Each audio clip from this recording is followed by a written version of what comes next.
आज का खूबसूरत विचार।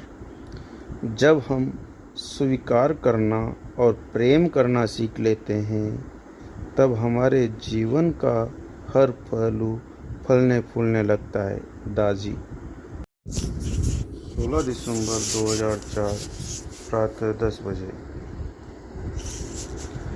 पृथ्वी पर जीवन अनुभवों और संघर्षों की एक लंबी श्रृंखला है, जो देहधारी व्यक्ति को उसके विकास की दिशा में गढ़ती है।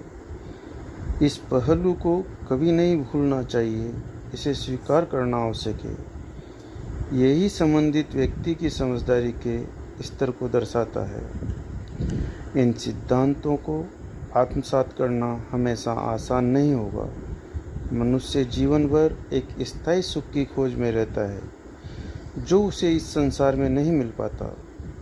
उस परम सत्य की खोज के माध्यम से वह जो कुछ भी अर्जित करता है, वही उसे भविष्य के अन्य अनुभवों के लिए तैयार करता है, जो भौतिक जगत के परे अन्य क्षेत्रों पर घटित होते हैं। बाद में आने वाले चरणों के लिए निर्णायक तत्वों के साथ सब कुछ नए आधारों पर पुनः समझना होगा। भलीभांति किया गया आध्यात्मिक अभ्यास व्यक्ति को विकास की श्रेष्ठ दशा में रखता है।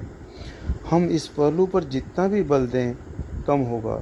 यद्यपि केवल आत्मा की आकांक्षा ही इस महान परियोजना में आवश्यक प्रेरणा दे सकती है।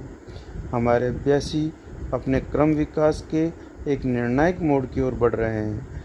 हमारे मार्ग में प्रत्येक प्रयास इस आवश्यकता की पूर्ति के लिए है। सब कुछ उसी दिशा में बढ़ रहा है और उससे भी कहीं परे, जिसकी वे कल्पना भी नहीं कर सकते हैं। गुरु एक सरल दिखने वाले लेकिन प्रभावी पद्धति पर कार्य करते हैं, जिसमें दोनों ओर से प्रयास होता है। इस संसार में कुछ भी सहजता से प्राप्त नहीं होता। मनुष्य रूप में जन्म एक निर्णायक अवसर है। इसके बारे में जागरूक होना उस पर निर्भर है। जीवन के अंत तक विकास के अवसर आते रहते हैं। इसके लिए कभी भी देर नहीं होती। सभी को सहायता और सहयोग दिया जाता है। ईश्वर महान है और उसकी करुणा असीम है। बाबूजी महाराज।